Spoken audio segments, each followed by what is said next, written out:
River Kwai. It's what everybody thinks about when they think about Kanchanaburi, memorialized from what happened here during World War II. Now, you stay in Kanchanaburi, you can stay in the River Kwai, but you're also staying near brothels, bars, other seedy pickup joints.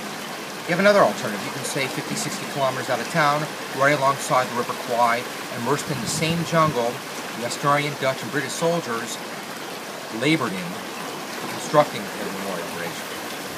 That's what we're doing. We're staying in the float house, immersed in sacred nature.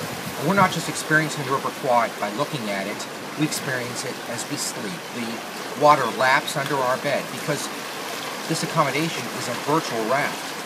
Everything is built on wood that floats on the River Kwai. And everything about this place reflects the River Kwai. The beer, this thing of beer, made from water, filtered from the River Kwai. These potatoes that went into these french fries, these were watered with the river that came from the River Kwai. Kanchanaburi is full of World War II history, and so any kind of accommodation designed on the River Kwai has to be designed with history in mind, the float house no exception. Let's come look at the beautiful float house.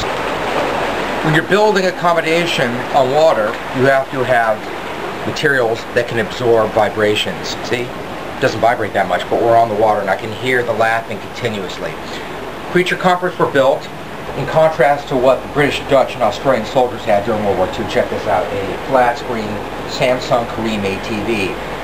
That is a big contrast, because back in 1945, Korea was not even an industrialized nation, it couldn't even do a radio. Check this out now. We're honoring other Asian nations with this float house. Amazing. The double bed, as expected, you could probably sleep 4, 5, 6, 7. We'll be sleeping only 2. We're going traditional. A door that leads out to a common deck area. If I knew the people next door, I could open up the door and say to the neighbors, "Hey guys, why don't you come on over and have a barbecue?" I don't know that we're going to keep the door locked.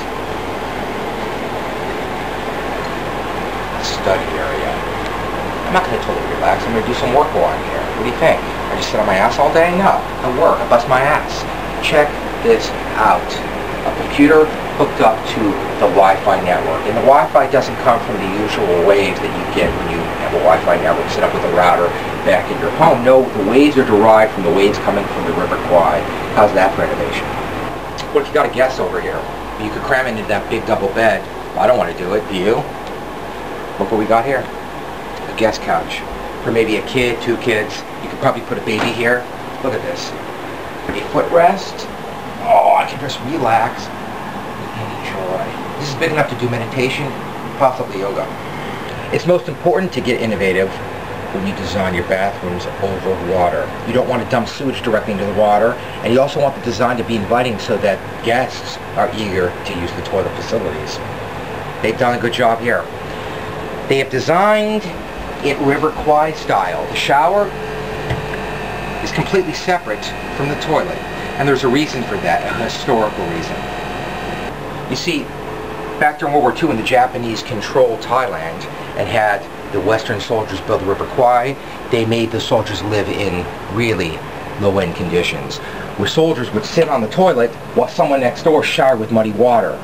No one's going to put up with that today. So they designed the toilets so that, let's say I could be sitting here having a good old-fashioned ride, oh, it feels so good, while the missus uses the shower next door, and neither of us have to look at each other.